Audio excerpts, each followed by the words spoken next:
Bismillahirrahmanirrahim. Assalamu alaikum. Welcome back to Irtisam's Biology. Dear students, today I'm going to teach you our next topic, that is difference between prokaryotic and eukaryotic cell.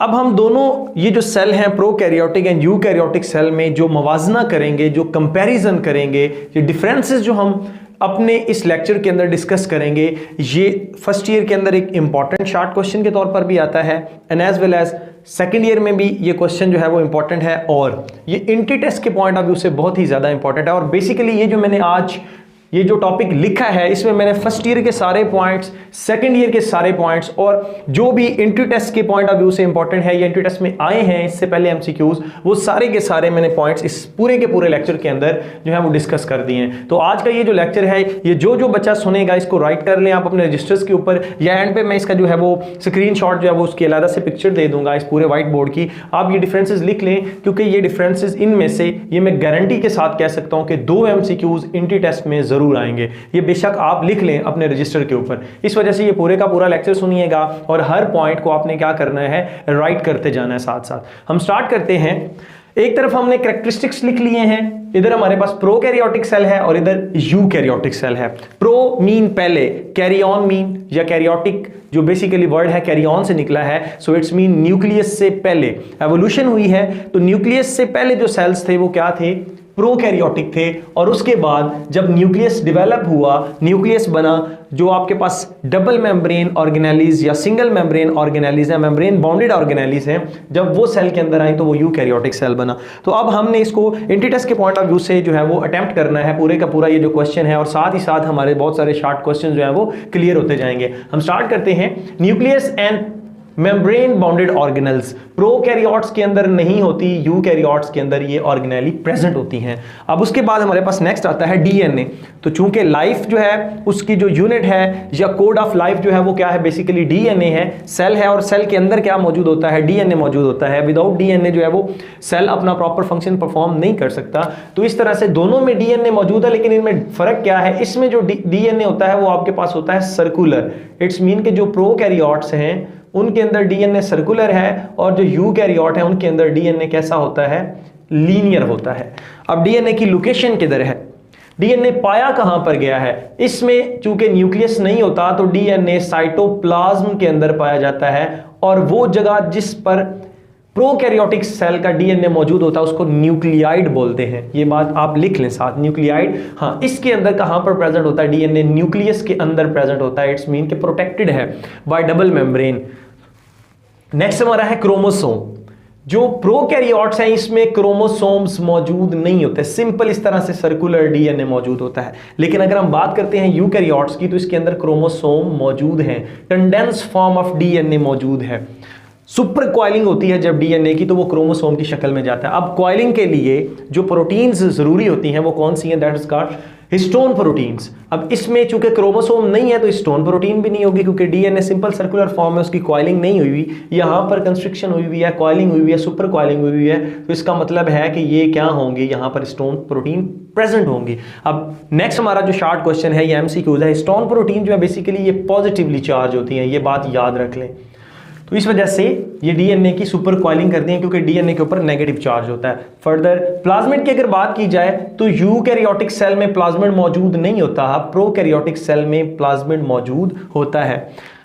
हमारे पास ये जो eukaryotic living organism है इसमें जो yeast है उसके अंदर artificially जो है वो प्लाज्मिड इंड्यूस करवाया गया है बायोटेक्नोलॉजी के थ्रू, लेकिन नेचुरली आप कहते हैं कि यहाँ पर यूकैरियोटिक सेल में प्रेजेंट नहीं होता। अगर आप कहीं पर ये पॉइंट पढ़ें तो आपको जो यीस्ट के अंदर प्लाज्मिड दिखेगा या कहीं पर आपको ऐसा टॉपिक आप पढ़ते हैं जिसमें लिखा होता है कि यीस्ट है प्लाज्मिड, तो वो आर्टिफिशियली इंड्यूस करवाया गया है अपने पास, आपके पास जो है वो बेसिकली बायोटेक्नोलॉजी के थ्रू, बायोटेक्नोलॉजिकल टेक्निक्स को यूज करते हुए। साइट ऑफ रेप्लिकेशन जो है इसमें साइट ऑफ रेप्लिकेशन है, यानी कि डीएनए ने डबल होना, अपनी कॉपीज बनानी है, तो वो सिंपली क्या है, साइटोप्लाज्म है। और ये बहुत इंपॉर्टेंट पॉइंट है, यूकैरियोट्स में साइट ऑफ रेप्लिकेशन कहां पर है। यूकैरियोट्स में आपको पता होना चाहिए फंजाई आ जाती है, प्लांट्स आ जाते हैं और एनिमल्स आ जाते हैं। तो एनिमल्स और प्लांट्स के अंदर, फंजाई के अंदर, न्यूक्लियस के अंदर डीएनए अपने आप को डिवाइड करता है। माइटोकॉन्ड्रिया के पास भी डीएनए मौजूद है, वहां पर भी डिवीजन होती है। क्लोरोप्लास्ट में भी जो है वो डीएनए मौजूद है, तो वहां पर भी रेप्लिकेशन होती है। तो यूकैरियोटिक सेल में nucleus, mitochondria as well as chloroplast, तीनों के अंदर जो है बेसिकली क्या हो रही होती है, डीएनए की रेप्लिकेशन हो रही होती है, डीएनए की डिवीजन हो रही है, डीएनए की कॉपीज बन रही हैं। उसके बाद रेप्लिकेशन बबल, जब डीएनए ने रेप्लिकेट करना होता है तो बहुत सारे एंजाइम जिस जगह पर आके लगते हैं जहां से रेप्लिकेशन स्टार्ट होती है उसको हम क्या बोलते हैं, रेप्लिकेशन बबल। या जहां पर रेप्लिकेशन हो रही होगी उसको आप क्या बोलेंगे, रेप्लिकेशन बबल बोलते हैं। सेकंड ईयर वाले इसको बखूबी जानते हैं। रेप्लिकेशन बबल, इसमें कितने बनेंगे, 1 बनेगा, ओनली 1, सिंगल होगा। इसमें मल्टीपल, बहुत सारी जगहों पर जो है वो रेप्लिकेशन बबल बनेंगे। तो अब यहां पर क्या है कि मल्टीपल बनने की वजह से, बहुत ज्यादा बनने की वजह से क्या होता है कि ये प्रोसेस फास्ट होता है। लेकिन चूंकि डीएनए जो है यूकैरियोटिक्स का, जो यूकैरियोटिक सेल हैं, यूकैरियोटिक लिविंग ऑर्गेनिज्म है, उनका डीएनए कॉम्प्लेक्स होता है, उसमें कंस्ट्रिक्शन हुई भी होती है, कॉइलिंग हुई भी होती है। दैट्स वाई ये ओवरऑल प्रोसेस जो होता है वो स्लो होता है। उसके बाद अगर हम देखते हैं ओकाजाकी फ्रैगमेंट्स, सेकेंड ईयर के अंदर आपने रेप्लिकेशन के अंदर पढ़ रखा है कि डीएनए पर एक साइड पर क्या होता है, रेप्लिकेशन तेजी से हो रही होती है और दूसरी साइड पर रेप्लिकेशन जो है वो स्लो हो रही होती है और छोटे छोटे फ्रैगमेंट्स की शक्ल में हो रही होती है। उन फ्रैगमेंट्स को हम क्या बोलते हैं, ओकाजाकी फ्रैगमेंट्स। तो प्रोकैरियोट्स के अंदर ये जो ओकाजाकी फ्रैगमेंट्स हैं 1000 to 2000 न्यूक्लियोटाइड लॉन्ग होते हैं ये। लेकिन अगर आप यहां पर बात करते हैं यूकैरियोट्स की, तो यहां पर सिर्फ 100 से 200 न्यूक्लियोटाइड लॉन्ग होते हैं और ये ओवरऑल आपके पास क्या होंगे, शॉर्ट होंगे। तो यहां पर डिफरेंस क्या है, ओकाजाकी फ्रैगमेंट इसमें लॉन्ग होंगे और यहां पर क्या होते हैं, शॉर्ट्स होते हैं। उसके बाद साइट ऑफ ट्रांसक्रिप्शन, ट्रांसक्रिप्शन क्या होती है, डीएनए से आरएनए का बनना। तो इनके अंदर क्या है, साइटोप्लाज्म ही है। साइटोप्लाज्म के अंदर बेसिकली क्या हो रही होती है, ट्रांसक्रिप्शन हो रही होती है। तो इसके अंदर nucleus, mitochondria as well as chloroplast. तो जहां पर डीएनए मौजूद होगा वहीं पर क्या होनी है, रेप्लिकेशन भी होनी है एज वेल एज ट्रांसक्रिप्शन भी होनी है। फिर फर्दर हम चलते हैं post transcriptional changes. Second year के अंदर ये पूरे का पूरा टॉपिक है, पूरे का पूरा एक आपके पास एक पैराग्राफ है जो कि पेपर पॉइंट ऑफ व्यू से बहुत इंपॉर्टेंट है। इसके अंदर पोस्ट ट्रांसक्रिप्शनल चेंजेस नहीं होती।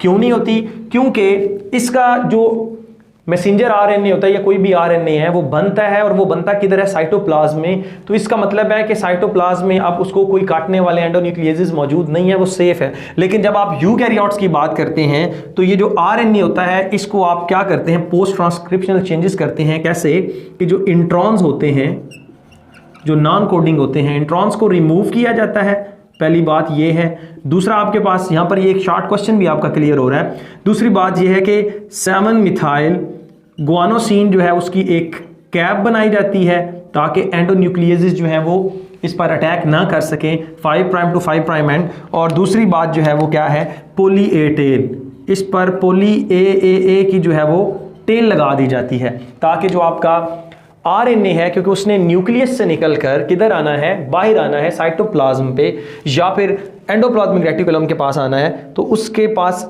आने के लिए कुछ प्रोटेक्टिव जो है वो कवरिंग होनी चाहिए ताकि उस पर रेस्ट्रिक्शन एंडोन्यूक्लियेजेस जो है वो एंजाइम जो है वो उस ऊपर अटैक ना करें, ताकि आपका जो आरएनए है वो सेफ रहे। फिर उसके बाद हमने बात करनी है रेप्लिकेशन के ट्रांसक्रिप्शन के अंदर कि जो ट्रांसक्रिप्शन कराने वाला एंजाइम होता है उसको हम आरएनए पॉलीमरेज कहते हैं। इसके अंदर सिर्फ 1 टाइप का होता है, इसमें मैनी टाइप्स का होता है, जिसमें जो मोस्ट हैं वो RNA polymerase 1, RNA polymerase 2 and as well as RNA polymerase 3। ये यहाँ पर many types के जो हैं वो RNA polymerases जो हैं वो देखे गए हैं। फिर उसके बाद नेक्स्ट है राइबोसोम्स। राइबोसोम जो प्रोकैरियोट्स के अंदर होते हैं वो होते हैं 70S। इसमें हमने बड़ा डिटेल लेक्चर दिया है राइबोसोम्स के ऊपर। और अगर हम बात करते हैं यूकैरियोट्स के अंदर तो यहाँ पर होते हैं 80S।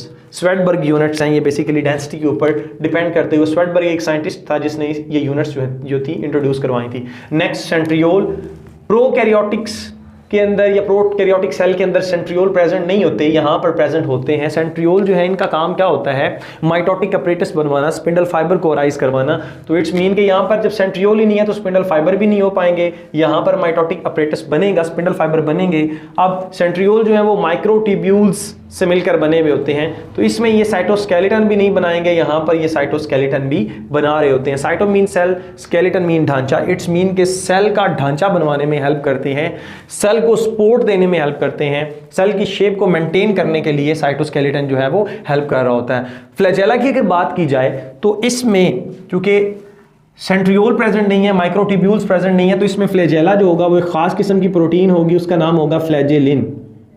फ्लैजेलिन से मिलकर बना होगा, फ्लैजेलिन भी हम इसको बोलते हैं। लेकिन अगर आप यूकैरियोट्स के फ्लैजेला की बात करते हैं तो वो ट्यूबुलिन प्रोटीन से मिलकर बना होता है। ट्यूबुलिन प्रोटीन जो है वो माइक्रोट्यूब्यूल्स के अंदर प्रेजेंट है। तो इट्स मीन कि फ्लैजेला दोनों में प्रेजेंट है, ये बात याद रख लें। लेकिन दोनों की कंपोजिशन जो है उसमें फर्क है। कंपोजिशन यहाँ पर फ्लैजेलिन से बना होगा और इसमें ट्यूबुलिन से बना होगा। सेल वाल की अगर बात की जाए तो प्रोकैरियोट्स के अंदर भी सेल वाल प्रेजेंट है, यूकैरियोट्स के अंदर भी। यूकैरियोट्स में fungi and as well as plants जो है उसमें सेल वाल जो है वो प्रेजेंट है। सेल वाल इसमें जो मिलकर बनी होती है वो होती है पेप्टाइडोग्लाइकेन। पेप्टाइडोग्लाइकेन एक कंजुगेटेड मॉलिक्यूल है। Peptido mean protein and glycan mean carbohydrates, इन दोनों से मिलकर बना हुआ है। और यूकैरियोट्स में काइटन से मिलकर बनी होती है फंजाई की, एंड सेलुलोज से मिलकर बनती है प्लांट्स की। तो दोनों में सेल वाल जो है वो प्रेजेंट है। सेल डिवीजन का जो फर्दर है प्रोसेस प्रोकैरियोट्स के अंदर, that is called binary fission, B.F। Binary fission, binary mean दो में डिवाइड होना, और ये एक ए माइटोसिस प्रोसेस है। ये बहुत ही इंपॉर्टेंट एमसीक्यूज है कि जो ए माइटोसिस है इट्स मीन कि इसमें माइटोसिस नहीं होती, बाइनरी फिशन होती है। ये मल्टीपल टाइम जो है वो पूछा गया है। उसके बाद जो यूकैरियोट्स है इसके अंदर माइटोसिस होती है, और माइटोसिस में बेसिकली जो स्टेप्स होते हैं वो कौन कौन से हैं? Karyokinesis and as well as cytokinesis. Mean to say कि पहले न्यूक्लियस डिवाइड करेगा, आफ्टर दैट आपके पास जो है वो प्लाज्म जो है वो डिवाइड करेगा। इट्स मीन कि सेल की डिवीजन होगी। फर्दर हम बात करते हैं cholesterol in the plasma membrane. Cholesterol का काम क्या होता है? फ्लूइडिटी देना, मतलब उसको ऐसे बिहेव करवाना जैसे कि वाटर लाइक है, आप समझ लें कि जैसे लिक्विड फ्लो कर रहा है। तो प्लाज्मा मेम्ब्रेन जो है इनके अंदर, प्रोकैरियोट्स के अंदर, इनकी मेम्ब्रेन के अंदर कोलेस्ट्रॉल मौजूद नहीं होता। अगर है भी तो बहुत कम, रेयर होता है। लेकिन मोस्टली जो है बुक्स वो ये लिखती हैं कि इसके अंदर जो आपके पास है कोलेस्ट्रॉल जो है वो प्रेजेंट नहीं होता। अगर हम बात करते हैं यूकैरियोट्स की तो यहाँ पर कोलेस्ट्रॉल प्रेजेंट है। इट्स मीन कि जो मेम्ब्रेन है यूकैरियोट्स की उसके अंदर फ्लूइडिटी जो है वो ज़्यादा होती है। आफ्टर दैट अगर हम बात करते हैं मीजोजोम्स की, तो मीजोजोम यहाँ पर प्रोकैरियोट्स में प्रेजेंट होंगी, यूकैरियोट्स में प्रेजेंट नहीं होंगी। मीजोजोम्स क्या है? मिसाल के तौर पर ये सेल वाल है बैक्टीरिया की, और इसकी सेल मेम्ब्रेन के अंदर इस तरह से इन्वेजिनेशंस होती हैं। इस तरह से ये इन्वेजिनेशंस जो हैं वो क्या कहलाती हैं? मीजोजोम कहलाती हैं। लेकिन अगर हम प्लांट्स या फंजाई या फिर एनिमल्स की बात करते हैं तो उसमें मीजोजोम नहीं पाई जाती। मीजोजोम का काम क्या होता है? इसके अंदर सेलुलर रेस्पिरेशन करवाना, and as well as mesosome का काम क्या होता है? डीएनए को रेप्लिकेट करने के लिए, रेप्लिकेशन ऑफ डीएनए में हेल्प करना। ये प्रोकैरियोट्स में इसका जो है वो मेन फंक्शन होता है। उसके बाद एंडोसाइटोसिस। एंडोसाइटोसिस का मतलब क्या होता है? कि सेल ने पार्टिकल्स को इनगल्फ करना है और अपने अंदर ले जाना है। एंडोसाइटोसिस जो है वो प्रोकैरियोटिक सेल में नहीं होता और यूकैरियोटिक सेल में होता है, लेकिन स्पेशली एनिमल के सेल के अंदर, प्लांट्स या फिर फंजाई के सेल के बाहर वही उसी तरह से क्या मौजूद है? सेल वाल मौजूद है। तो वहां पर जो है वो रेयरली देखा गया है। तो यहां पर हमारा जो है वो पूरे का पूरा एक टॉपिक जो डिफरेंस था mainly prokaryotic and eukaryotic cell में, वो कंप्लीट हो चुका है। और बिलीव मी, इसमें से 100% मैं कहता हूं कि 2 MCQs लाजमी इंटर टेस्ट में आएंगे। So dear students, stay connected. Thank you and अल्लाह हाफिज। नेक्स्ट जो हमारा लेक्चर होगा वो होगा difference between plant cell and as well as animal cell.